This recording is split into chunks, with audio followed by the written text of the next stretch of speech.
시청자 여러분 안녕하십니까? 알기 쉬운 보험으로 인생 설계를 도와드리는 인생 설계 원픽의 길건우입니다.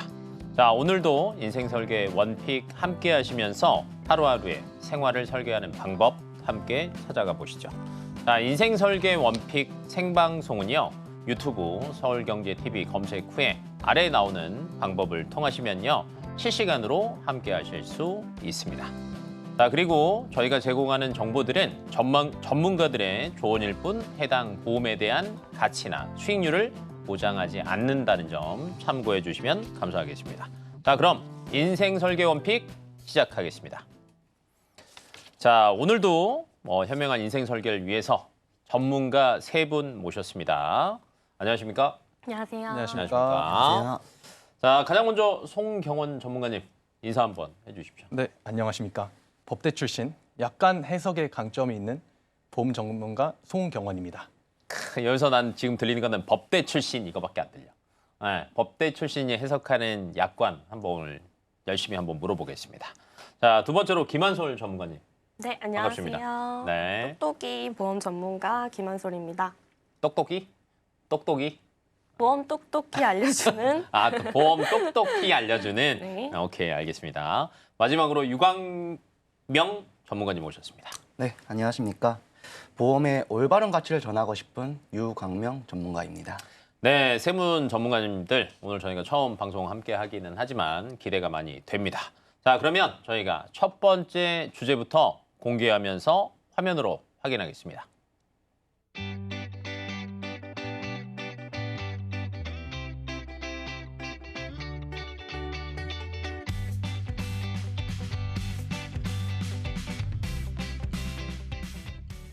네, 저희 첫 번째 주제가 보니까 암 주요 치료비 보험이네요.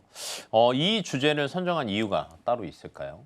기존 암보험은 이제 진단금 위주의 보험이었습니다. 그래서 중요한 것은 사실 암 진단비가 얼마가 가입되어 있는지가 보험의 핵심이었어요. 하지만 요즘 암 치료 굉장히 다양하고 가격도 비싸졌습니다. 그리고 암의 경우 치료 기간도 1에서 2년 혹은 더 길어질 가능성도 있습니다. 장기적인 치료와 관리가 필요한 질병이 암입니다. 그래서 단순히 진단금만 받고 끝나는 게 아니라 치료 과정에서 수천만 원이 들어가는 경우도 있기 때문에 이제는 치료비가 더 중요한 암보험이 됐다고 설명드릴 수 있습니다. 그래서 최근 암보험은 항암 방사선 치료, 항암 약물 치료, 표적 치료, 면역 항암 치료까지 치료에 따라 보험금을 지급하는 구조로 바뀌고 있습니다. 근데 얘기를 들어보면 기존 암보험에서도 충분히 커버가 다 될 것 같은데 안 될까요, 이게? 네, 최근에는 네. 이 커버가 되지 않습니다. 왜냐하면은 이제 표적 항암제, 중입자 치료 등과 같은 고가의 치료법들이 많이 등장하고 있거든요. 이제 꿈의 치료라고 불리는 중입자 치료 같은 경우는 그 비용이 약 5천만 원일 정도로 고가의 치료인데요. 이 탄소 입자를 가속시켜 암세포만 정밀 타격하여 치료 시간도 짧고 일상생활로 바로 복귀할 수 있기 때문에 꿈의 치료인데요. 대한민국 국민이라면 암보험 하나 정도는 모두 갖고 계실 텐데 제대로 준비가 되어 있지 않으면 치료비 때문에 고민이 생기실 수 있어요. 경제적인 걱정 없이 최고의 치료를 받으려면 왜 암주요 치료비를 준비해야 되는지 짚어보도록 하겠습니다. 이렇게까지 강조하는 거면 굉장히 궁금해지는데 뭐 한번 얘기해 보시죠. 네, 암주요 치료비의 중요성을 알아보려면요. 먼저 암이라는 질병을 알아봐야 되는데요. 혹시 진행자님은 암의 발생 원인에 대해서 알고 계시나요? 원인이 너무 많지 않나요? 뭐 담배 태우고 뭐 몸에 안 좋은 음식 먹고 스트레스 많이 받고 이러면 생기는 거 아닙니까? 네, 맞습니다. 흡연, 네. 뭐 생활 습관, 뭐 유전적 요인 말씀해 주신 것처럼 여러 가지 이유가 있어요. 근데 우리 몸 안에 있는 세포에서 이런 것들로 돌연변이가 발생해 가다하게 증식하게 됩니다. 즉 정상 세포가 변이로 인해 암세포로 변하게 됩니다. 우리 몸은 수많은 세포로 구성되어 있고 이 세포들은 끊임없이 새로운 세포로 교체되기 때문에 암의 발병률이 타 질병에 비해 높을 수밖에 없는데요. 혹시 진행자님은 얼마나 많은 사람들이 암에 걸리는지 알고 계실까요? 많이 걸리는 걸로 압니다. 네, 맞습니다, 진행자님. 이제 제가 통계를 하나 가져왔는데 네. 국립암센터 통계 자료에 따르면 이제 기대 수명까지 생존 시 암 발생 확률은 남성의 경우 약 37%, 여성의 경우는 약 34% 정도라고 합니다. 야, 이 수치만 봐도 사실은 10명 중에 4명 걸리는 거잖아요. 네. 네, 다른 질병들에 비하면 굉장히 높은 수치인 것 같기는 합니다. 아, 네, 맞습니다. 네. 말씀해 주신 대로 10명 중 4명이란 건 저희가 보통 이제 4인 가족이잖아요. 가족 중 누군가는 암에 걸릴 수 있다는 의미이기도 합니다. 이제 암은 특별한 사람만 걸리는 병이 아니라 누구에게나 일어날 수 있는 일상이 된 질병이라고 저는 보고 있습니다. 많은 분들이 설마 내가? 라고 생각하시지만 암은 경고하지 않고 찾아옵니다. 정작 진단을 받게 되면 왜 그때 준비하지 않았을까 하는 후회를 가장 많이 하세요. 특히 암은 50대 이후부터 급격히 발생률이 높아지는데요. 최근에는 30, 40대 젊은 층에서도 암 진단이 꾸준히 증가하고 있습니다. 암이 노년층만의 문제가 아니게 된 거죠. 그래서 더더욱 나이에 상관없이 미리 대비하는 게 중요합니다. 다음 자료를 통해 어느 연령대에서 암 발생률이 높은지에 대해서 말씀드리도록 하겠습니다. 네, 자료를 함께 보시면 60대 이후에 암 발생률이 급격하게 높아지고 있습니다. 왜일까요? 가장 큰 이유는 바로 노화, 즉 세포의 노쇠 현상 때문입니다. 우리 몸의 세포는 끊임없이 분열하고 재생하지만 나이가 들면 들수록 이 과정이 점점 느려지고 손상된 DNA를 복구하는 능력도 떨어지게 됩니다. 이렇게 되면 비정상적인 세포가 제어되지 않고 자라면서 암으로 이어질 가능성이 높아진 거죠. 또한 아까 진행자님께서 말씀해 주신 것처럼 흡연, 음주, 잘못된 식습관 등과 같은 요인들이 수십 년에 걸쳐 축적되면서 암이 발생하는 토양이 됩니다. 결국 60대 이후는 암 예방보다 조기 발견이 더욱 중요한 시기입니다. 정기적인 건강검진과 생활습관 개선이 그 어느 때보다 필요한 이유입니다. 근데 이게 보니까 암 진단율이 많이 높아지기는 하네요. 네, 맞습니다. 정확하십니다. 네. 네. 말씀해 주신 것처럼 이제 추가로 대한민국이 이제 고령화 사회에서 초고령 사회로 진입하고 있잖아요. 앞으로 암 발생률은 기존보다 더 높아질 거라고 저는 예상이 드는데요. 이거보다 더 높아질 거다. 네, 왜냐하면 이제 계속 나이가 높아지고 의료기술은 더 발전하고 기대 수명은 앞으로 더 늘어날 거잖아요. 그렇기 때문에 저는 더 높아질 거라고 예상이 들고 이제는 암 치료를 제대로 받을 수 있도록 암 치료비를 제대로 준비해야 되는 시기입니다. 많이 생길 거니까 네. 또 치료도 잘 확인을 해보자라는 건데, 근데 이제 제가 알기로는 암 치료하는 것도 세대별로 변화가 많이 생겼잖아요. 맞습니다. 바뀌었잖아요. 네. 뭐 이런 것들에 대해서도 뭐 최신이나 뭐 이런 것들 포함해서 조금 변화에 대해서 조금 한번 정리 한번 해주실래요? 네, 알겠습니다. 네. 예전에는 이제 암 치료라고 하면 항암 치료로 이제 머리카락이 빠지고 구토를 하는 등 몸에 무리가 많은 치료들을 받았는데요. 요즘은 신의료 치료법이 많이 개발되면서 부작용도 덜하고 통원으로도 치료가 가능해졌습니다. 네, 다음에 표를 통해서 암 치료 변화를 설명드리겠습니다. 1세대는 이제 가장 오래된 방식입니다. 화학 항암제라고 해서 보통 아시는 이제 머리가 빠지고 구토를 하는 그런 부작용이 많은 치료라고 보시면 되고, 2세대는 이제 표적 항암제입니다. 부작용을 줄이기 위한 시도가 시작된 것이죠. 특정 유전자를 가진 암세포만 공격해서 효과는 좋았지만 모든 암에 해당되지는 않는 단점이 있었습니다. 3세대는 이제 면역 항암제입니다. 이제 획기적인 전환점이었는데 몸의 면역 체계를 살려서 암세포를 스스로 공격하는 그런 치료였습니다. 독성이 적지만 효능이 있는 환자가 그렇게 많지는 않았어요. 이게 단점이었죠. 지금은 이제 4세대 치료 세대입니다. 제가 아까 말씀드린 중입자 치료나 유전자 기반 맞춤 치료, 면역 표적 등 기술은 놀라운 만큼 발전했지만 고가의 비용이 들다 보니 감당하기 쉽지 않아졌습니다. 꿈의 치료라 불리는 중입자 치료는 2023년부터 시작되었는데 이제 지속적으로 중입자 치료기 도입을 다른 병원에서 하고 있는 시대라서 점점 치료는 좋아지고 있다, 이렇게 판단해 주시면 될 것 같습니다.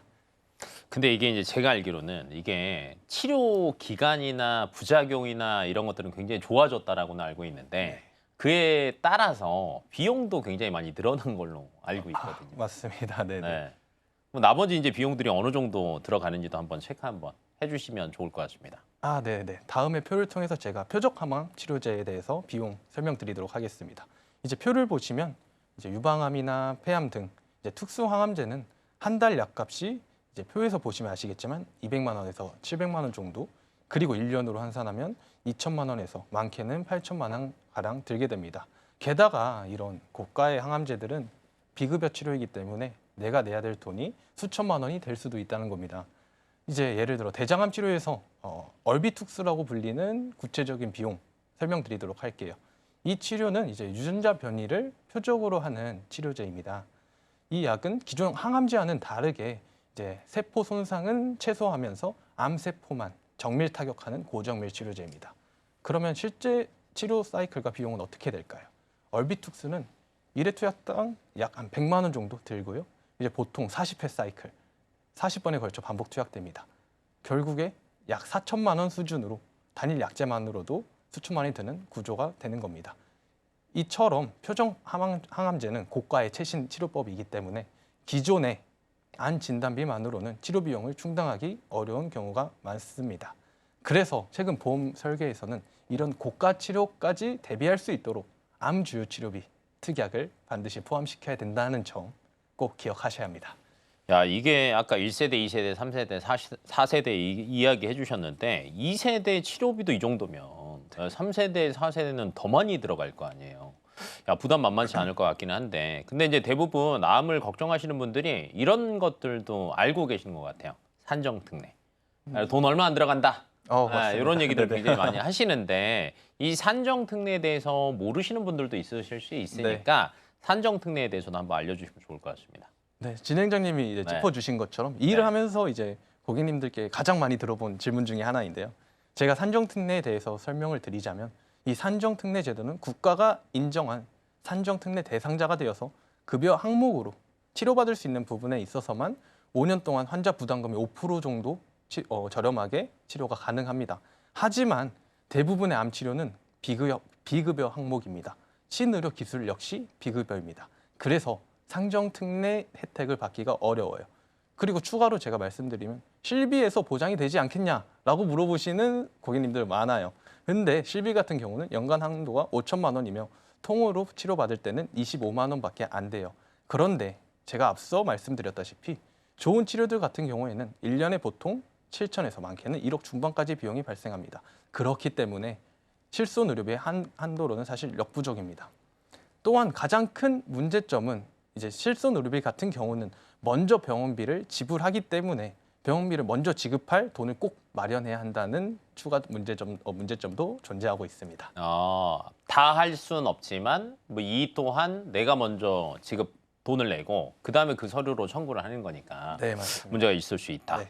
근데 이제 이렇게 얘기를 들어보면 그래 산정특례로도 커버가 안 되고 실손으로도 커버가 안 돼요. 뭐 어떻게 이걸 대비를 해야 되는 거죠? 그거에 대해서 제가 그래서 이번 시간에 설명드린 암 주요 치료비 그래서 제가 들고 왔고요. 요즘 암보험을 준비할 때는 단순히 진단금만 보장받는 게 아니라 진단 이후에 치료 과정에서 실제로 필요한 자금을 충분히 보장해주는 형태로 준비하시는 게 핵심입니다. 그래서 진단금과 함께 이 암 주요 치료비 담보를 꼭 가져가셔야 됩니다. 과거에는 암 치료 관련 특약기는 표적 항암, 다빈치 로봇 수술, 세기조절 방사선 등을 각각 가입했어야 했습니다. 근데 이렇게 나눠서 가입하게 되면 보험료가 올라가는 문제점이 발생해요. 하지만 암 주요 치료비는 암 진단 후 받게 되는 이러한 직접 치료 등을 포괄적으로 보장하고 보험료 부분에서도 경쟁력이 있습니다. 이게 옛날에는 각각 치료에 대해서 특약을 따로 가입했어야 됐는데 네. 암 주요 치료비는 그럴 필요가 없다. 네, 요거 하나 있으면 다 된다. 네. 굉장히 좋아 보이긴 하는데 혹시 사람이 좀 욕심을 더 부려본다라고 하면 이거 말고 또 장점이 있어요? 네, 사람의 욕심은 끝도 없죠. 왜 날 쳐다보면서 얘기하지? 네, 물론이죠. 네, 암 주요 치료비 네. 장점에 대해서 추가로 설명을 해드리면은 이 주요 치료비는 진단비처럼 최초 1회만 받고 끝나는 특약이 아닙니다. 암 진단 받고 암과 관련된 직접적인 치료나 수술, 처치 등을 했다면 내가 사용한 금액에 관계없이 매년 가입한 정해진 금액을 지급받는 건데요. 예를 들어 내가 가입한 금액이 1,000만 원이라면 최대 10년까지 총 1억 원이 지급이 되는 겁니다. 보장되는 암 치료 종류는 다빈치 로봇 수술, 카티, 중입자 치료 등 이런 신의료 기술들을 모두 포함을 하면서 급여, 비급여, 치료 상관없이 모두 보장이 됩니다. 좋네요. 다 되고 10년 준다. 나쁘지 않은 것 같은데. 그러면 이제 사실 이게 장점만 있지는 않잖아요. 네. 단점도 분명히 있을 거고 주의점도 있을 거란 말이에요. 그런 건 없어요. 네, 그거에 대해서도 이제 설명을 드릴게요. 주의할 점도 분명 존재하죠. 이제 암 주요 치료비의 이제 보험료는 이제 보험이랑 이제 나이에 따라서 달라질 수 없는 건 일단 아시고 계셔야 되고 여기서 꼭 주의하실 점은 암 주요 치료비라는 담보 명칭은 다 같지만 보험사 중에서 호르몬 치료까지 보장받을 수 있는지를 꼭 확인하셔야 돼요. 아, 호르몬 되냐 안 되냐? 맞습니다. 네, 이제 제가 약관 하나 보여드릴 건데, 보내주세요. 네, 한번 보여주세요. 네, 맞습니다. 지금 보시는 바와 같이 약관상 보험금을 지급하지 않는 사유 중 호르몬 관련 치료대가 포함되어 있다면 암 주요 치료비를 가입을 하시고 암 치료로 호르몬 치료를 진행하게 되면은 이 암 주요 치료비 담보에서 돈이 나오지 않습니다. 예를 들어서 이제 유방암, 전립선 암의 경우는 호르몬 치료제를 짧게는 2년, 길게는 10년까지도 복용하실 수도 있는데요. 이럴 때 호르몬 치료가 빠져 있는 암 주요 치료비 담보를 가입하셨으면 치료비를 보장받지 못하는 상황이 올 수도 있는 겁니다. 그래서 추가로 암의 보장 범위를 살펴보셔야 됩니다. 특정 암이 소액 암으로 빠져 있는 경우 암 주요 치료비 금액 자체도 일반 암에 비해 적게 나오기 때문에 이 부분 꼭 약관을 통해 잘 살펴보셔야 합니다. 결국에 암보험은 단순히 가입만 하는 게 아니라 어떤 보장을 얼마나 제대로 받을 수 있느냐가 훨씬 더 중요합니다. 특히 고액 치료가 흔해진 요즘에는 약관을 꼼꼼히 확인하고 암 주요 치료비가 실제로 필요한 치료까지 포함하고 있는지를 반드시 체크하셔야 됩니다. 지금 준비하신 암보험이 진짜 치료비까지 보장해 줄 수 있는 시청자님들을 위한 보험인지 아니면 이게 치료가 제대로 안 나오는 보험인지 한 번쯤 점검 받아보시는 것도 매우 중요한 일입니다. 네, 감사합니다. 아, 이게 보험이 항상 어려운 게 약관에 어떤 내용이 써 있는지를 봐야 되는데 내용이 너무 많잖아요. 네네. 그래서 찾기가 굉장히 어려운데 전문가님이 오늘 알려주신 내용들 조금 정리를 해보신다라고 하면 암에 대해서 걱정하시는 분들은 준비하는데 또 어려움이 없지 않을까라고 이제 생각이 되고요.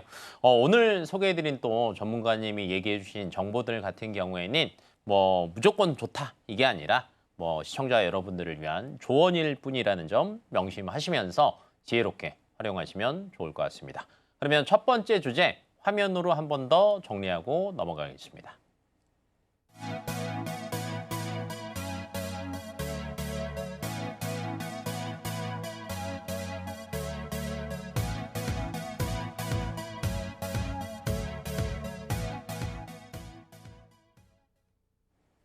네, 이제 첫 번째 주제 끝났고요. 이제 오늘의 두 번째 주제 화면으로 먼저 만나보겠습니다.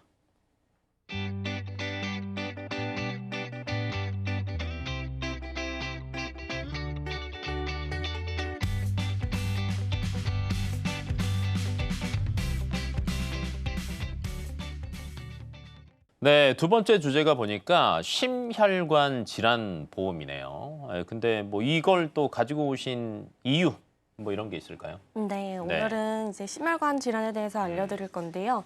다들 알고 계시겠지만 이제 심혈관 질환이 어떤 건지, 대체 어떤 질환이길래 사망률 2위인 건지 자세하게 설명드려보도록 하겠습니다. 통계청 자료에 따르면 남녀 모두 심장 질환이 사망 2위로 발병률과 사망률이 높다는 것을 알 수 있습니다.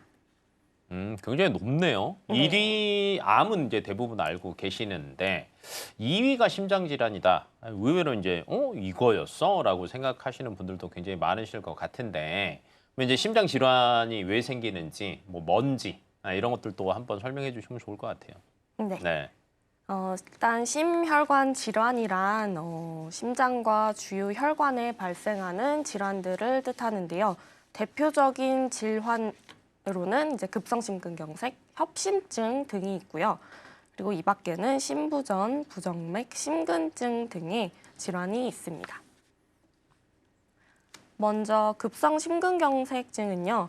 심장 근육을 먹여 살리는 관상동맥이 갑작스럽게 완전히 막혀서 이제 심장 근육이 죽어가는 질환입니다. 혈전이라는 피떡이 이제 심장에 혈액을 공급하는 관상동맥을 갑자기 막아서 이제 심장 근육으로 혈액이 공급되지 않아서 발생합니다. 급성심근경색증이 발생하면요. 대부분 병원에 도착하기 이전에 사망합니다. 병원에 도착해서 적절한 치료를 받더라도 사망률이 5%에서 10%에 이르는 무서운 질환입니다. 급성심근경색의 원인은요. 관상동맥의 벽에 콜레스테롤이 쌓이면 이를 둘러싸는 섬유성 막이 생기는데요. 어떤 이유로든 이러한 섬유성 막이 생기면 그 섬유성 막이 갑작스럽게 파열되면 이제 안쪽에 있던 콜레스테롤이 혈관 내로 노출되고 이곳에 갑작스럽게 혈액이 뭉쳐서 관상동맥이 완전히 막히게 됩니다. 다음은 이제 협심증인데요. 그 심장에 혈액을 공급하는 혈관인 관상동맥이 동맥경화증으로 좁아져서 생기는 질환입니다. 심근경색증은 이제 관상동맥이 완전히 막혀서 발생하는데 협심증은 어느 정도의 혈류는 유지가 되므로 운동과 같이 심장 근육의 산소 요구량이 상대적으로 증가하는 상황에서 증상이 나타납니다. 협심증은요, 흡연, 고지혈증, 당뇨병, 고혈압 등이 명백한 위험인자로 작용합니다. 그 외에도 비만, 운동 부족, 스트레스, 가족력 등이 원인이 될 수 있습니다. 협심증은 진단뿐만 아니라 환자의 상태를 전문적인 방법으로 파악하고 이에 맞게 적절한 치료를 하는 것이 가장 중요합니다. 협심증이나 심근경색 치료법으로는 스텐트를 삽입하여 막힌 관상동맥의 협착 부위를 넓혀주는 스텐트 삽입술, 그리고 풍선으로 확장시키는 풍선 확장술이 있고요. 혈관 내벽에 있는 혈전 덩어리를 밖으로 뽑아내는 혈전 제거술을 병행하기도 합니다. 최근 많이 발생하고 있는 부정맥입니다.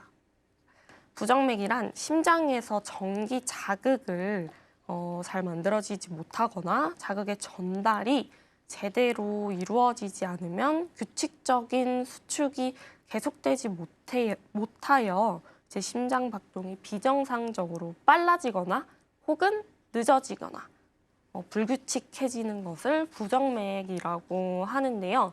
이 부정맥 치료법으로는 약물 치료와 심장의 내부에 규칙적인 전기 리듬을 발생시키는 심장 박동 조율기를 심어서 치료하는 방법이 있습니다. 원인으로는 심장의 선천적인 이상, 흡연, 그리고 술을 드시거나 카페인을 많이 섭취하시고 그리고 다른 심장 질환들로 인해서 발생 많이 하고요. 그리고 비만, 수면 무호흡증 등이 원인이 될 수 있다고 합니다. 야, 심혈관 질환 이렇게 쭉 들어봤는데 보니까 생활 습관이랑 식습관이 굉장히 중요한 역할을 하는 것 같기는 해요. 맞아요. 네. 이제 이런 식습관과 거기에 더해서 저희 많이 받고 있는 스트레스까지 지속이 되다 보면 30대 분들도 걸릴 수 있고요. 그리고 40대 분들도 걸릴 수 있습니다. 보시는 자료와 같이 2030 세대들이 고혈압 진단도 증가하고 있다고 하는데요. 고혈압, 고지혈증, 당뇨 이 세 가지 질환이 혈관 질환의 가장 위험한 요인으로 작용한다는 것은 익히들 많이 들으셔서 잘 알고 계실 겁니다. 말씀드렸던 햄버거, 피자 등 나트륨 함량이 높고 자극적인 음식들을 많이 접하면 접할수록 심혈관 질환 진단율도 그만큼 올라간다고 보시면 됩니다. 야, 그럼 얘기 들어보니까 우리 다 준비해야 되네. 맞아요. 치킨 먹고 난 반주 먹고 햄버거 좋아하고 생활 습관이 굉장히 안 좋을 것 같은데 그러면 그래 우리도 이제 걸릴 수 있다라고 쳐요. 그럼 이제 심혈관 질환에 대해서 준비를 이제 해야 될 거 아닙니까? 갑자기 식습관을 우리가 치킨 끊고 햄버거 끊고 이건 안 되니까 잘 준비하는 방법 이런 거 있습니까? 네. 네. 지금부터 심혈관 질환 보험 가입 요령 알려드리겠습니다. 첫 번째로 보셔야 될 부분은요. 범위입니다. 급성심근경색 한 가지만 준비를 하는 게 아니라 이렇게 나와 있는 자료처럼 I00부터 I50 코드까지 넓은 범위로 준비를 하셔야 맞습니다. 그리고 다음 보시는 자료와 같이 급성 심근경색뿐만 아니라 신부전증, 부정맥 질환 등 그 그 이외의 심장 질환의 진단율이 점점 더 높아지고 있다는 것을 알 수 있거든요. 그렇기 때문에 꼭 넓은 범위로 빠짐없이 준비하셔야 급성심근경색이 아닌 부정맥, 심부전증 등 다른 심장 질환을 진단받았을 때에도 보험금으로 받으실 수 있는 거고요. 그리고 보험료를 내시는 만큼 빈틈없이 보장받으실 수 있으십니다. 다 되는 거 찾아서 해라. 네. 그리고 또 보험사마다 허혈성 심장질환만 준비가 되고요. 그리고 범위가 넓은 심장질환 진단비는 가입이 안 되는 보험사들이 있어요. 그렇기 때문에 꼭 잘 알아보시고 심부전증, 이제 부정맥까지 이렇게 진단율이 높은 질환들이 가입이 가능한지 체크를 해보시고 잘 알아보시고 가입을 하시는 게 중요합니다. 허혈성 말고 심혈관 질환으로 해라. 네. 오케이. 네. 뭐 이제 세부적으로 어떻게 또 해야 되는지 방법도 한번 알려주세요. 네, 두 번째로 이제 필수 특약 안내드리겠습니다. 다음으로 보시는 자료는 이제 40대 남성 건강체 건강하신 분이 가입하시는 기준 설계안인데요. 심장질환 1, 2 특약에 급성심근경색, 협심증뿐만 아니라 심부전증 등이 포함이 되어 있고요. 진단율이 점점 높아지고 있는 이제 가장 높은 협심증 등이 포함되어 있는 허혈성 심장질환 진단비를 추가하여 총 3천만 원 정도 받으실 수 있도록 하였고 부정맥, 심근병증 등 이외의 심장질환 특약들도 따로 추가하여 탄탄하게 보장될 수 있도록 준비하였습니다. 총 보험료는 4만 원대로 부담되지 않는 선에서 가입이 가능합니다. 세 번째는 치료비입니다. 보시는 자료와 같이 수술 비용이 높은 기준은 1, 2위가 심장 관련 수술입니다. 산정 특례를 보통 받으면요, 이제 환자분들이 본인 그 부담금으로 발생하시는 그 금액이 약 200만 원 가량이 발생이 되는데요. 이제 수술비를 제외하고 추가적으로 발생할 수 있는 비용들이 있죠. 이제 중환자실을 입원을 하시게 되거나 1인실 입원하셨을 경우에 간병비, 그리고 합병증 유무에 따라서 달라지고요. 그리고 시술 범위, 그리고 검사 및 재활치료, 추가 관리 등으로 수술비뿐만 아니라 이제 추가적인 비용이 발생할 수 있다는 점 잊지 마셔야 하고요. 그리고 수술하신 후에 이제 건강 관리와 치료에만 전념하실 수 있도록 따로 준비를 하셔야 되고 또 요양비와 일을 못 하시게 될 경우 생활비 그리고 재활치료비까지 필요하기 때문에 진단금은 최소 1,000만 원 정도가 아닌 3천만 원 정도 그리고 치료비 1,000만 원가량은 있으셔야 마음 편히 치료받으실 수 있으실 겁니다. 잽싸게 숫자를 바꿔버리네. 그리고 진단금뿐만 아니라 그리고 수술 혹은 이제 치료 시 보험금이 지급되는 주요 치료비라는 게 나와 있는데요. 그리고 심장질환 수술, 수술 특약 등 치료비까지 준비를 하신다면 진단금에 비해 저렴한 보험료로 보장받으실 수 있으실 겁니다. 자, 다음 나와 있는 자료와 같이 2대 주요 치료비에 대해서 자세하게 설명을 한번 드려보면요. 스텐트 삽입술, 관상동맥 우회술, 그리고 혈전용해 치료 등 보장 항목에 해당되는 심혈관 치료를 받았을 시에 연간 1회 그리고 최대 10년 또는 만기시까지 가입 금액을 지급해주는 보험입니다. 여기서 말하는 혈전용해 치료란 혈관 속이나 심장 속에서 혈액 성분이 응고해서 생기는 응어리가 발생이 되는 게 혈전인데요. 이 혈전으로 인해서 혈관이 막혀 이제 혈류가 차단된 경우 혈전용해제를 투여하여 혈관을 막고 있는 혈전을 녹여 뇌 혈류를 재개하는 치료법입니다. 이제 그동안은 특정 질환에 대한 혈전용해제에만 치료비가 지급이 되었는데 이대 주요 치료비가 나옴으로써 그동안의 심혈관 치료비의 단점을 보완해주기 때문에 이제 심혈관 치료를 받으셔야 하는 분들께 아주 큰 도움이 많이 되실 겁니다. 진단금만큼의 보장을 받으실 수 있으며 이제 합리적인 보험료로 가입 가능하시기 때문에 시청자분들이 좋아하시는 가성비 있는 보험 찾으신다면 2대 주요 치료비 놓치지 마시고 꼭 준비를 하시기 바랍니다. 다음은 이제 간병비 보험과 1인실 입원 일당인데요. 심혈관 질환의 평균 입원 기간은 20일 정도 됩니다. 이 20일 동안 간병해 주실 간병 비용도 만만치 않을 건데요. 간병비 보험을 미리 준비를 하신다면 간병 비용 걱정 없이 많은 도움 받으실 거고요. 그리고 만약 내가 입원을 하게 된다면 대부분 1인실을 선호를 하시지만 값비싼 비용으로 못 가시는 분들이 많죠. 이제 이럴 때 이제 1인실 입원 일당 미리 준비를 해놓으신다면 주저없이 1인실 입원하셔서 이제 다른 환자, 보호자분들로 인한 혹시 모를 감염에도 대비를 하고 이제 불편함 없이 치료를 받으실 수 있을 겁니다. 그리고 이 두 상품 모두 심혈관뿐만 아니라 다른 질병 그리고 상해로 인해 입원하셨을 때도 혜택을 받으실 수 있기 때문에 이제 합리적인 보험료로 준비를 해놓으신다면 심장 질환처럼 이제 고액 치료비에 해당되는 질환을 받으셨을 때 충분히 도움이 가능하실 겁니다.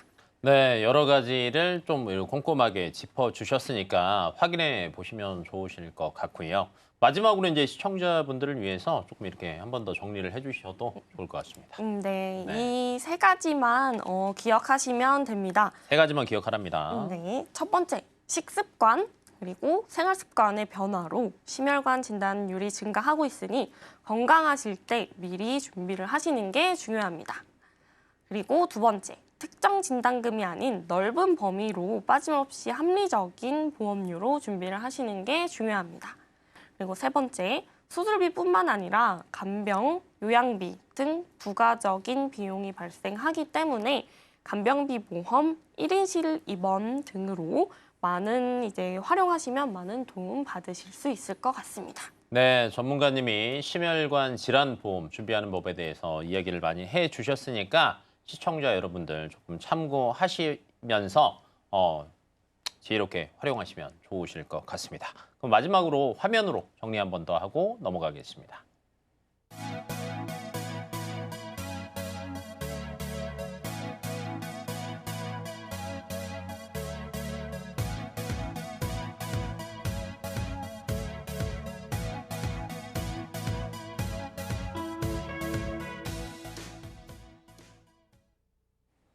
네, 두 가지 알아봤고요. 이제 오늘의 마지막 주제 하나 남았습니다. 화면으로 먼저 만나보겠습니다.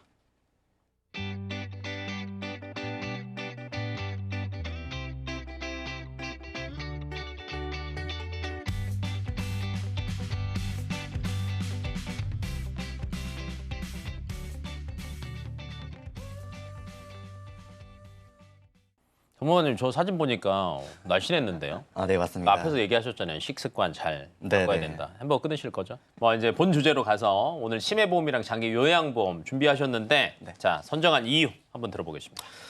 네, 이 주제 선정한 거는 이 시간에 어떤 내용을 알려드려야지 이제 시청자분들에게 좀 많은 도움을 줄까 그런 고민을 하던 도중에 그런 내용을 좀 봤습니다. 지금 저희 세계적으로 우리나라가 또 아까도 말씀했었는데 고령화 사회를 지나서 초고령화 시대로 접어들고 있습니다. 이 말을 들었을 때 이 시청자분들, 일반 분들이 좀 어떤 걱정을 할까 저도 좀 그런 부분이 걱정됐었는데요. 이제 진행자님께서도 이 초고령화 사회로 접어들었다는 내용을 좀 많이 접해보셨을 거예요. 뉴스 많이 나와요. 네, 이런 뉴스를 보셨을 때 네. 혹시 저 걱정되는 부분, 이런 거 걱정이다 하는 게 있으셨어요? 저는 크게 딱 두 가지인 것 같아요. 첫 번째, 오래 사니까 노후 비용을 많이 준비해야 되겠다. 네, 두 번째는 오래 사는 만큼 안 아팠으면 좋겠다. 네. 다른 분들도 저랑 비슷하지 않을까요? 맞습니다. 가장 걱정되는 게 아마 두 가지가 있을 텐데요. 이 노후 문제 있을 때는 경제적인 부분, 즉 생활비 부분이 걱정이 되실 거고 안 아프셨으면 좋겠지만 우리 사람이라는 게 나이가 들수록 아플 수 있는 확률이 높아지고 있어요. 일단은 제가 자료를 좀 준비했는데요. 이 자료를 보시면 세계와 한국의 인구 현황 및 전망을 나타낸 그래프입니다. 네, 세계적으로는 지금 2015년 기준으로 우리나라 같은 경우는 13.1%에서 2060년도 됐을 때는 그 노후 인구 비율이 40.1%까지 올라간다고 합니다. 10명 중에 4명. 네, 맞습니다. 근데 이게 자료만 보시면 이게 내일이 될 수 있을까라는 생각이 드실 텐데요. 사람은 어쩔 수 없이 나이를 먹을 수밖에 없습니다. 지금님께서도 나이 안 먹고 싶겠지만 강제적으로 나이 이렇게 드시고 있잖아요. 저는 안 먹고 싶었는데 이 중에서 나이가 제일 많습니다. 맞습니다. 네. 저희는 모두가 언젠가는 노인이 되고 이 노인이 됐을 때 문제점들을 지금 젊을 때 조금 준비를 하셔야 된다고 생각하고 있습니다. 그래서 아까 말씀해 주셨던 문제점 중에서 뭐 생활비가 있으셨고 안 아프면 좋겠지만 아프게 됐을 때 병원비도 준비하셔야 됩니다. 근데 사실 이 두 가지 문제는요. 좀 돈이 많으면 걱정을 안 해도 되겠지만 돈이 없다면 이걸 보험적으로도 좀 도움 받을 수 있는 방법을 강구했으면 좋겠는데요. 네. 그 질병들 중에서 뭐 암도 있을 거고 심장 질환도 있을 건데요. 저는 이 치매가 가장 머릿속에 좀 많이 들어왔어요. 이 치매가 들어온 이유는 뭐냐면 이 치매가 걸리면 내가 내 자신을 조금 기억 못하고 내 가족을 기억 못하고 또 주변 사람이 기억 못하고 그래서 일상생활 너무 큰 문제점이 발생되고 있거든요. 저희가 심장이 멈추면 육체적인 사망 선고를 받는다고 하면 치매는 어떻게 보면 좀 정신적인 사망 선고를 받았다고 생각이 좀 들었습니다.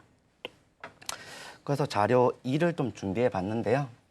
이 세계적으로 또 우리나라 같은 경우가 치매 인식 현황을 살펴보시면 20대 같은 경우는 20%가 치매를 좀 인식하고 있고요.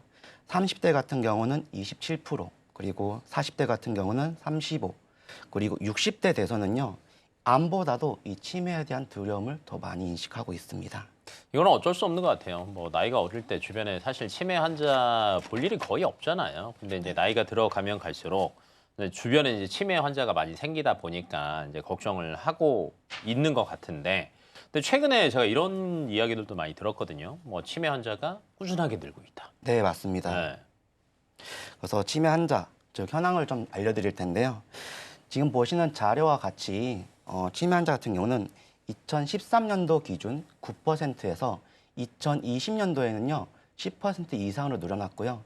2050년도에는 그 비중이 무려 15.3%까지 올라간 걸로 추정하고 있습니다. 아, 정말 꾸준하게 늘어나네요. 네, 이 자료를 현실적으로 좀 파악하자면 노인 인구 비중에서 10명 중 1명은 치매를 진단받고 있다는 걸 알 수 있습니다. 그런데 저희가 현실적으로 생각해 보자면 저희가 모셔야 될 부모님은 어머님, 아버님이잖아요. 네. 두 분 계시기에 10명 중 1명이 아닌 5명 중 1명으로 좀 보시면 될 것 같고, 결혼하신 분들은 나의 배우자까지 또 챙긴다고 하시면 주변에 2명 중 1명은 치매 환자가 좀 있다고 볼 수 있습니다. 또한 미래에는 이 비중이 벌써 15%까지 늘어날 것으로 전망되고 있는데요. 그러면 어떻게 보면 내 주변에 꼭 1명은 치매 환자가 있을 거라는 것입니다. 이 치매가 가장 무서운 점은요, 완치가 좀 어렵다는 거예요. 그래서 당사자보다는 주변에서 보호해야 될 분이 더 힘들어지고, 이 치매라는 것은 한 번 치료받으면 완치가 안 되기 때문에 살아계신 동안 장기적으로 계속 비용이 추가될 수 있습니다. 그래서 이런 비용적인 부분도 유의하셔야 되고요. 제가 그래서 자료를 좀 더 준비해 봤습니다. 보시면 치매 환자 중에서도요, 경도 인지 장애, 즉 초기 치매 환자 수가 30% 이상을 차지하고 있어요. 저 빨간 게 경도 치매 환자인 거죠? 네, 맞습니다. 경도 치매, 즉 초기 증상이 보이는 분들이 벌써 30% 이상을 차지하고 있다는 내용입니다. 그래서 치매는 초기에 자원 치료를 받으시는 게 좋을 것 같아서 준비했고요. 혹시 이런 치매 걸린다고 하시면 진행자님께서는 주변에 치매 환자 있으셨을까요? 아직까지는 제 주변 지인은 없습니다. 네. 혹시 그러면 있다고 했을 때 이 치매 환자를 관리하기 위해서 1년에 어느 정도 비용이 좀 드실 거라고 생각하시나요? 근데 병원에 그러니까 말 그대로 좀 이제 심한 경우일 때는 이제 요양병원이나 병원에 입원을 해야 될 거 아니에요. 네네. 그래도 뭐 한 1, 2천만 원 단위 들어가지 않을까요? 네. 잘 찍었어요? 네, 잘 찍으셨습니다. 거의 근접하게 맞췄지만 그거에 대한 정확한 내용을 좀 전달해 드리기 위해서 자료를 갖고 왔는데요. 이 자료를 보시면 치매 정도에 따라서 경도 치매의 경우 같은 경우는 연간 1,700만 원 정도, 그리고 좀 더 심한 단계인 중등도 치매 같은 경우는 중증도 치매. 네, 2,600만 원. 그리고 치매, 고도 치매 같은 경우는 3,200만 원까지 연간 관리 비용이 들고 있습니다. 이 연간 관리 비용의 내용 구성을 살펴보면요, 실질적으로 치매 치료를 악화시키지 않기 위해 치료를 받는 병원비, 그리고 약제비를 포함한 직접 의료비가 53.3%를 차지하고 있고요. 그 다음으로 간병비를 포함한 직접 비의료비가 32.7%를 차지하고 있습니다. 그 다음으로 장기 요양 비용이 있고 간접적으로 들어가는 비용들이 있습니다. 1년에 아까 말씀해 주신 것처럼 거의 평균적으로 2천만 원입니다. 근데 치매는 걸리면 사실 죽을 병이 아니에요. 걸리고 나서도 오래 살아 계시는 분들이 많기 때문에 이거를 10년으로 따지면 2억을 준비하셔야 되고요. 이 기간이 20년 된다고 하시면 4억 정도의 필요 자금을 준비해 두셔야 됩니다. 근데 아까 초반에 말씀드린 것처럼 저희는 지금 노후 생활비도 모으기 어려운데 치매만으로 이 많은 비용을 준비하는 게 너무 부담스럽잖아요. 혹시 그래서 이 방법을 조금 쉽게 적은 비용으로 준비할 수 있는 방법도 같이 좀 설명드리려고 합니다. 아, 근데 이제 지금 들으면서 제가 계산을 네네. 막 해봤거든요. 네네. 1년에 2천만 원 들어간다고 했으니까 네. 한 달에 평균 한 160만 원 정도 들어가는 건데 네. 국민연금이랑 퇴직연금이랑 개인연금 합해서 네. 노후 자금으로 한 달에 160만 원 받는 분 그렇게 많지 않습니다. 네. 네, 그러면 만약 치매 걸리면 네. 노후 준비 안 그래도 해놓은 것도 얼마 안 되는데 이거 그대로 돈 다 들어가는 거잖아요. 네. 그러니까 이런 경우를 대비해서 보험으로 조금 준비를 해야 되지 않나라는 생각이 조금 들기는 하고요. 네. 방금 전에 이제 방법 알려주신다고 했으니까 네네. 알려주십시오. 네. 일단은 치매를 준비하는 방법은 크게 두 가지로 분류할 수 있는데요. 그 전에 치매에 대해서 좀 어떤 질병인지를 좀 더 간단하게 설명드리려고 합니다. 치매란 저희가 젊을 때 정상적으로 이렇게 생활해오던 사람이 후천적인 다양한 원인으로 인해서 기억력을 비롯한 여러 가지 인지 기능의 장애가 나타나서 일상생활을 혼자 하기 어려운 정도로 심한 영향을 주는 상태를 말하고 있습니다. 이런 치매 상태를 유발할 수 있는 질환 중 가장 대표적인 것이 알츠하이머 병과 혈관성 치매입니다. 그 외에 루이 치매, 전두축두엽 치매 등이 있습니다. 이 질환들의 공통점이 뭐냐면요. 뇌 쪽 관련이 있습니다. 즉, 뇌혈관 질병이 있으시거나 가족분들 중에서 뇌 쪽으로 질환이 있으셨던 분들은 오늘 이 내용을 좀 더 주의 깊게 봐주셨으면 좋겠습니다. 또한 치매는 그 증상 단계에 따라서 가장 초기인 최근 기억력 감퇴로 시작하는 경도 치매가 있고 더 악화되면 기억력 감퇴로 언어 능력 저하로 사회적 판단의 장애를 겪게 되는 증증 치매 그리고 마지막으로 모든 지적 능력이 손상되고 일상생활의 능력이 거의 손상돼서 혼자서 대소변을 가리지 못하게 되거나 혼자서 식사를 못하게 되는 고도 치매 단계로 진행이 되고 있습니다. 제가 지금 말씀드리는 첫 번째 방법은요.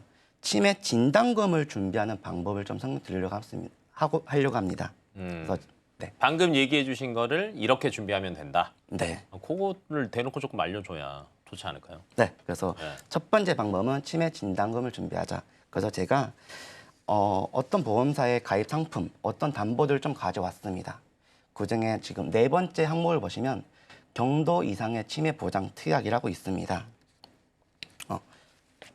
네, 경도 이상 치매 보장 특약 네. 1,000만 원 맨 밑에 있네요. 네, 맞습니다. 네. 이걸 가입하면 아까 치매는 단계별로 경도 치매가 있고 중등도 치매가 있고 고도 치매라고 있는데 네. 보통- 가장 쉬운 단계 30% 이상 차지하는. 네, 맞습니다. 그때 진단됐을 때 진단을 받을 수 있는 특약이고요. 이 특약이 가장 중요한 이유는 아까 앞전에 말씀드렸던 것처럼 경도 치매 환자 수가 치매 환자의 30% 이상을 차지하고 있기 때문에 초기부터 준비하는 게 중요해서 꼭 가입을 하신 특약이고요. 많이 주네요. 그래도. 네, 이거는 가입한 금액만큼 저희가 설정할 수 있습니다. 또한 이 특약으로 해서 준비할 수 있는 가장 좋은 점은요. 치매는 초기에 좋은 치료를 받아서 이 치매 진행 순서, 진행 단계를 악화시키지 않는 것이 가장 좋은 치료법이라 할 수 있습니다. 그래서 좋은 치료를 받기 위해서는 초기에 진단을 받으셔가지고 좋은 치료를 받으시면 좋을 것 같아서 넣어드렸고요.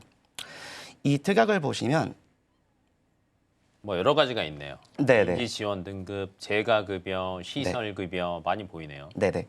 그래서 두 번째로 준비한 방법이 장기 요양 보험으로 준비하는 걸 방법을 추천드리고 있습니다. 그 두 번째 방법은 장기 요양 보험인데요. 이 장기 요양 방법은 방법 1에서 설명했던 치매 진단금으로는 아까 말씀드렸던 장기적인 비용을 준비할 수 없는데요. 네, 그래서 이 장기 요양 보험을 해서 장기적으로 발생하는 비용에 대한 리스크를 좀 줄여드릴 수 있습니다. 장기 요양 보험, 장기 요양 등급 조금 헷갈려 하시는 분들 많아요. 네. 그래서 요거에 대해서도 좀 풀어주세요. 네, 알겠습니다. 네. 그렇다면 이 장기요양보험이 치매랑 어떻게 연관이 되었는지 아셔야 될 텐데요. 장기요양보험이란 간단하게 설명드리면 장기요양 등급 판정을 받고 등급에 따라서 주 야간 보호나 재가급여나 시설급여를 이용하면 그 등급별로 가입한 보험금을 매월 지급받는 방식입니다. 그러면 이게 치매랑 무슨 상관인지를 특약을 보면서 설명해 드릴 텐데요. 네. 이 자료를 보시면 장기요양 등급은 가장 낮은 인지지원 등급부터 시작해서 장기요양 등급 1등급까지 총 6단계로 정해져 있습니다. 그런데 인지지원 등급 같은 경우는 장기요양 인지지원 등급과 장기요양 등급 5등급을 보시면 치매 환자로서라는 문구가 적시되어 있습니다. 이는 치매 환자로서 장기요양 점수가 45점 미만이면 인지지원 등급을 받을 수 있고요. 45점 이상 51점 미만이면 장기요양 등급 5등급을 받을 수 있습니다. 그래서 이 특약을 살펴보시면 인지지원 등급을 받고 나서 주 야간 보호 저 특약 가입하시면 매월 80만 원씩 지급받을 수 있습니다. 우선 보상받는 건 오케이. 네. 근데 이제 여기서 조금 헷갈리는 게 네네. 시설급여, 재가급여. 네네. 요거 조금 헷갈리기는 해요. 뭐 네네. 시설과 재가의 종류 어떻게 조금 다른지. 네. 지금 진행자님께서 좋은 질문 해주셨는데요. 우선 답변을 먼저 해드리자면 재가급여부터 설명을 좀 해드리겠습니다. 네, 재가급여 항목에는 집으로 방문해서 요양해주는 방문 요양이 있고요. 집에 방문해서 간호를 해주는 방문 간호, 그리고 제가 필요한 복지 연구를 구매하는 거, 그리고 방문 목욕, 그리고 아까 말씀드렸던 주 야간 보호, 그리고 단기 보호, 이런 것이 재가급여로 할 수 있습니다. 그러면 시설급여는 뭐예요? 네. 시설급여는 네. 집에서 이제 케어가 힘든 분들이 있기 때문에 이런 분들이 시설에 들어가서 노인 요양 시설이나 또는 노인 요양 공동 생활 가정이라는 데 입소하시면 아까 가입하신 금액을 좀 지급할 수 있는 겁니다. 즉, 네, 재가급여는 집에서 재가 서비스를 이용하는 거고요. 시설급여는 집에서 힘드신 분들이 시설에 입소해서 그 지원 서비스를 받을 수 있는 내용이라고 보시면 됩니다. 집이나 시설이나 다 보상받을 수 있다. 네, 라는 맞습니다. 거 확인해 보시면 좋을 것 같고요. 그럼 마지막으로 네. 뭐 주의점 이런 거 있습니까? 우선은 제가 네. 가장 중요한 거는요. 아까 방법 처음 1에서 설명드렸던 치매 진단금 준비에서는요. 네. 이런 분들을 흔히 봤습니다. 중증 치매일 때 진단금이 나오는 분들을 봤고요. 또는 고도일 때 나오시는 분들을 봤습니다. 그때만 나오는. 네. 네. 근데 치매는 말씀드렸다시피 초기에 관리받는 거, 그리고 초기에 치료받는 게 가장 중요하기 때문에 꼭 경도 이상의 치매 진단 특약이 들어가야 된다고 생각하고 있습니다. 네, 체크해 보시면 좋을 것 같고요. 혹시 뭐 또 다른 거 있습니까? 네.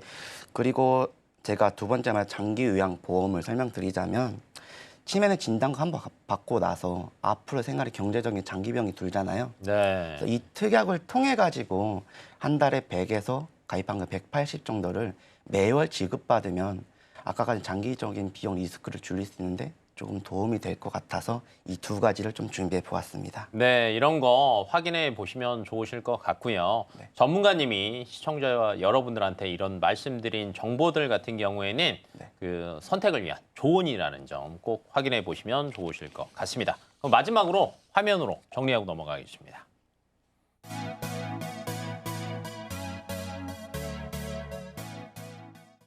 네, 세 가지 모두 알아봤고요. 오늘 소개해드린 정보들 같은 경우 참고하셔서 좋은 선택 하시는데 도움이 됐으면 좋겠습니다. 자, 저희가 오늘 한 방송은요. 서울경제TV 홈페이지나 서울경제TV 유튜브 채널을 통해서 다시 보게 하실 수 있습니다. 저희가 준비한 내용은 여기까지입니다. 내일 또 찾아뵙겠습니다. 감사합니다.